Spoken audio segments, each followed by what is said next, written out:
गीता अध्याय 6 श्लोक संख्या 19-20 19-20। सबसे पहले संस्कृत उच्चारण, हिंदी अनुवाद, फिर भावार्थ। यथा दीपो निवातस्थो निंगते सोपमा स्मृता योगिनो यत चित्तस्य युञ्जतो योगमात्मनः यत्रो परमते चित्तं निरुद्धं योगसेवया यत्र चैवात्मनात्मानं पश्यन्नात्मनि तुष्यति। जिस प्रकार वायु रहित स्थान में स्थित दीपक चलायमान नहीं होता, वैसी ही उपमा परमात्मा के ध्यान में लगे हुए योगी के जीते हुए चित्त की कही जाती है। योग के अभ्यास से निरुद्ध चित्त जिस अवस्था में उपराम हो जाता है और जिस अवस्था में परमात्मा के ध्यान से शुद्ध हुई सूक्ष्म बुद्धि द्वारा परमात्मा को साक्षात करता हुआ सच्चिदानंद घन परमात्मा में ही संतुष्ट रहता है,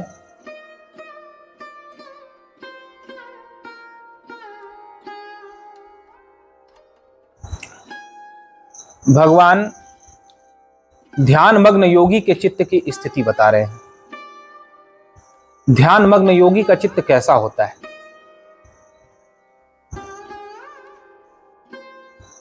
ध्यान मग्न योगी का चित्त वायु रहित स्थान में रखे हुए दीपक के जैसा होता है। जैसे कहीं बिल्कुल वायु न हो, ऐसे स्थान पर जल रहा दीपक एक लय में जलता है, उसमें हलन चलन नहीं होती, एक जैसी ज्योति होती है उसकी। ठीक उसी प्रकार ध्यान मग्न योगी का चित्त उस दीपक की लौ की तरह एक जैसा होता है, हिलता डुलता नहीं है।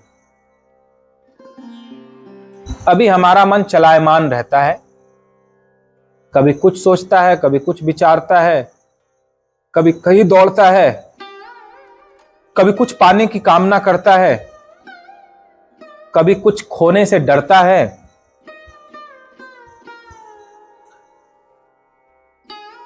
किंतु जब योगारूढ़ स्थिति प्राप्त होती है,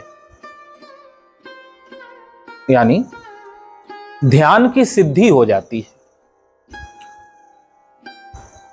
ध्यान प्रकट हो जाता है, तो चित्त में चंचलता नहीं होती, चित्त एक जैसा होता है। वहां कोई विचार नहीं होता, न कोई विकार होता है, न सुख होता है, न दुख होता है, न कोई कामना होती है, न इच्छा होती है, अभिलाषा नहीं होती, चिंता नहीं होती, एक ही रहता है और एक जैसा रहता है। तो भगवान ध्यान योगी के चित्त की स्थिति बता रहे हैं कि जहां संसारी का चित्त इच्छाओं के कारण चंचल रहता है, वहीं ध्यान योगी का चित्त वायु रहित स्थान में रखे हुए दीपक की लौ के जैसा एक तरह रहता है, एक निष्ठ रहता है, चंचल नहीं रहता, निश्चल रहता है, अचल रहता है।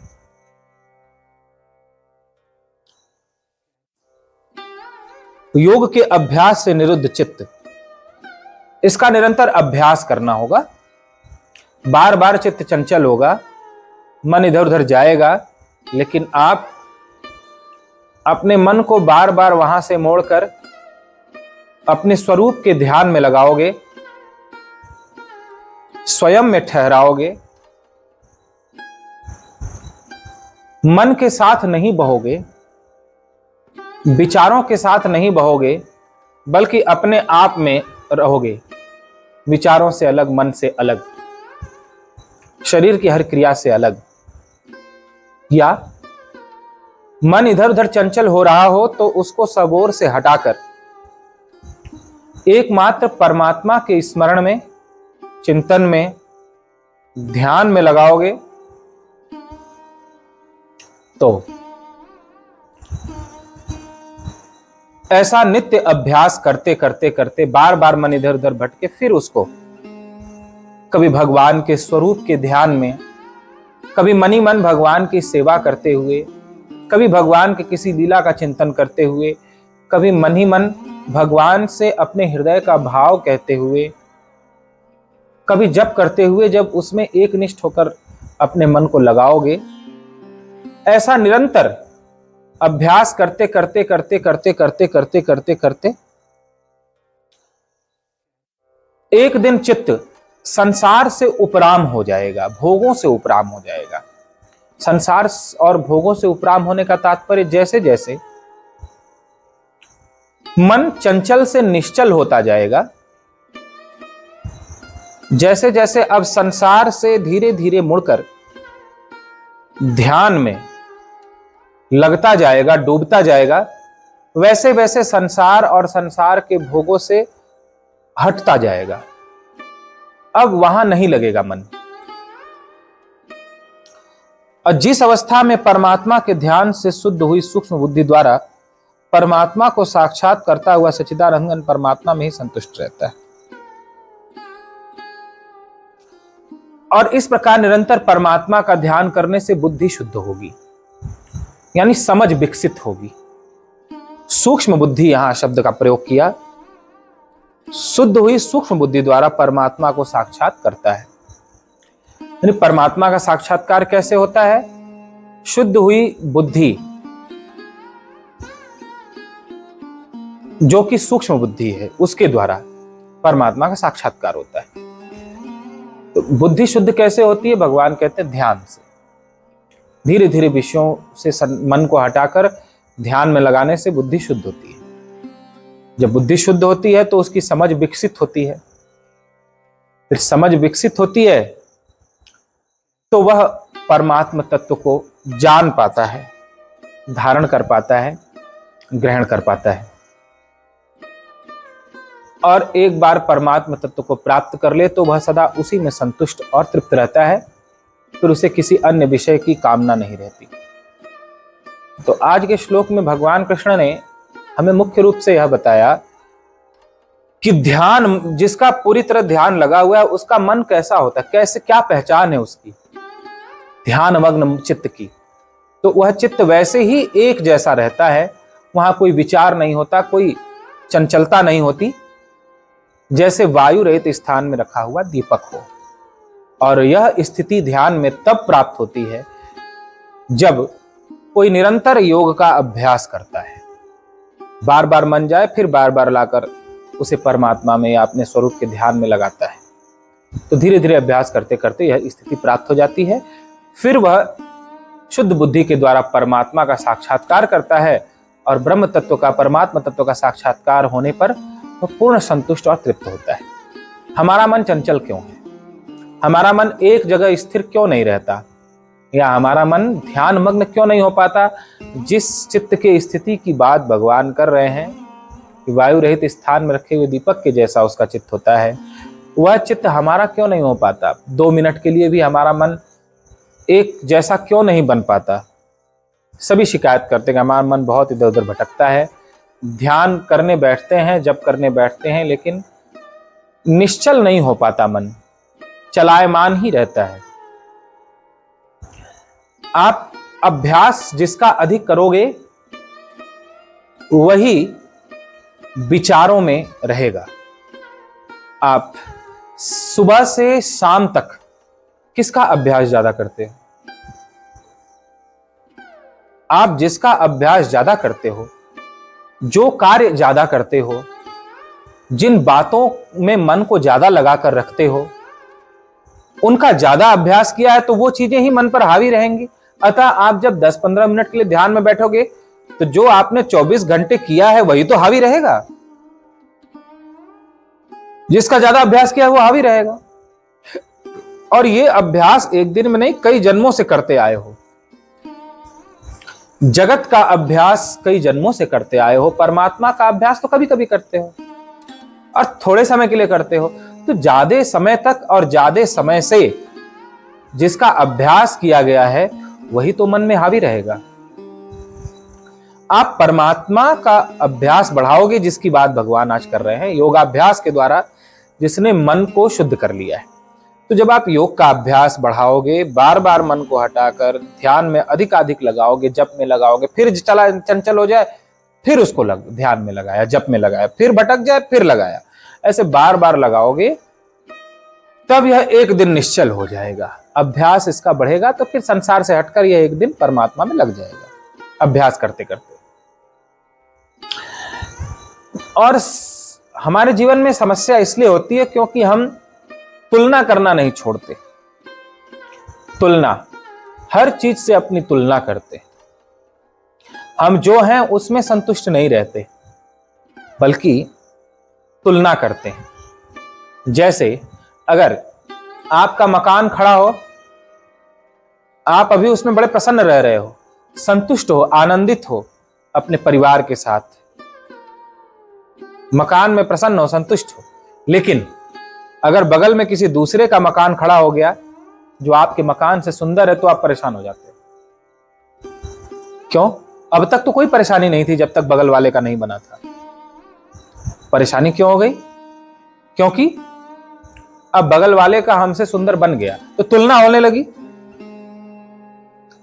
हमारे मकान की तुलना बगल वाले के मकान से होने लगी, तो तुलना होने लगी, तो इच्छा भी वही मन में कि हमारा ऐसा हो जाए। जब इच्छा पैदा हुई कि हमारा ऐसा हो जाए, तो विचार पे, उसके लिए विचार चलने लगे कि कैसे हमारा ऐसा बने। अब विचार चलने लगे तो उसने मन को चंचल बनाया, जो ध्यान में स्थिर नहीं होने देता। अब आप ध्यान में बैठोगे तो यही विचार मन में चलेगा कि उसका मकान अब हमसे बढ़िया बन गया है, अब हम उसको कैसे बनाएं, अपने मकान को उससे अच्छा। यहां से विचार परेशान करने लगे। ऐसे ही अभी आपको कोई परेशानी नहीं, लेकिन अगर आपका पड़ोसी या आपका कोई किसी चीज में भी आगे हो गया, उन्नति को प्राप्त कर लिया, धनवान हो गया, आप उससे तुलना करने लग जाते हो। तुलना करना ही परेशानी का कारण है। आप जैसे हो, परमात्मा ने आपको जैसा बनाया है उसमें प्रसन्न और संतुष्ट रहो। एक उदाहरण मैं सदा देता रहता हूं कि इस ब्रह्मांड में जितने भी लोग हुए हैं और आगे होंगे, किसी के अंगूठे का निशान किसी से न मिला, न मिलता है, न आगे मिलेगा। क्यों? क्योंकि सबको परमात्मा ने उसके जैसा बनाया है, किसी दूसरे के जैसा नहीं बनाया। इसलिए दूसरे से तुलना करना ही हमारे दुख का कारण है। परमात्मा ने तुम्हें जैसा बनाया है, तुम वैसे बनो, किसी दूसरे के जैसे नहीं। हाँ, उसके गुणों को सीख सकते हो, सत्य सीख सकते हो, किसी से करुणा सीख सकते हो, किसी से प्रेम सीख सकते हो, लेकिन वैसा ही आप नहीं बन सकते, क्योंकि आपका स्वभाव और आपका संस्कार भगवान ने अलग बनाया है, सबसे अलग बनाया है। अच्छा, तुलना करने से ही मन चंचल होता है, तो तुलना करना छोड़ो। कितने लोग तुलना करते हैं, अपने बच्चे से कहेंगे देखो बगल वाला बच्चा तुमसे पढ़ने में ज्यादा अच्छा है, तुमको उसके जैसा बनना चाहिए। अब इसका परिणाम क्या होगा? या तो उसके प्रति उसको ईर्ष्या हो जाएगी कि मेरे से ज्यादा पढ़ने में अच्छा है, मैं अब उसके जैसा तो नहीं बन सकता, तो ईर्ष्या करेगा, या तो उसकी टांग खींचेगा कि मैं तो उसके जैसा नहीं बन सकता, तो वो मेरे जैसा बन जाए। ये किसी भी क्षेत्र में जब तुलना करते हैं तो दो चीजें पैदा होती हैं तुलना करने से। एक, ईर्ष्या कि वो मेरे से आगे क्यों, और नहीं अगर उसके जैसा बन सकते तो टांग खींचोगे कि कब मैं उसके जैसा नहीं बन सकता, तो वो मेरे जैसा तो कम से कम हो जाए, या मेरे से नीचे हो जाए, मेरे से आगे क्यों रहेगा। तो तुलना करना छोड़ना है। जिसमें आप आगे हो उसमें वो आगे नहीं है, और जिसमें वो आगे है उसमें आप आगे नहीं है। आप जो हो, जो गुण भगवान ने आप में दिए हैं, उस गुण को पहचान कर उसे भगवान की सेवा में लगाओ, तो सहज ध्यान लग जाएगा। लेकिन दूसरे से तुलना करते रहोगे, अपने हर वस्तु की या अपनी या अपने परिवार के लोगों की, किसी भी चीज की दूसरे से तुलना करने लगोगे, दूसरे के जैसा बनने का प्रयास करोगे, जैसे हो वैसा बनने का प्रयास नहीं करोगे, अपने जैसा नहीं बनोगे, दूसरे के जैसा बनने का प्रयास करोगे, तो तुम्हारा मन चंचल सदा रहेगा और कभी स्थिर नहीं हो पाएगा। अतः तुलना करना छोड़ो। सदा ये याद रखो, भगवान ने हमें जो बनाया है, मेरे जैसा ब्रह्मांड में किसी दूसरे को नहीं बनाया। भगवान ने जो मुझे बनाया है, मैं उसी से भगवान की सेवा करूंगा और उन्हें प्रसन्न करूंगा। जो मुझे भगवान ने गुण दिए हैं, मैं वह गुण भगवान के लिए प्रयोग करूंगा। तो आप सहज अपने मन को परमात्मा में लगा पाओगे। और तुलना करते रहोगे तो जीवन भर दौड़ते रहोगे, भागते रहोगे, परेशान होते रहोगे, इच्छाएं कभी पूरी नहीं होंगी, आप दूसरे के जैसा कभी बन नहीं पाओगे और मन कभी स्थिर नहीं हो पाएगा। और जिस ध्यान की बात भगवान कर रहे हैं, वह ध्यान का लाभ आप नहीं ले पाओगे। अतः अपने मन को स्थिर बनाने के लिए, ध्यान योग में प्रवेश पाने के लिए तुलना का त्याग करना चाहिए। बोलिए गीता माता की जय।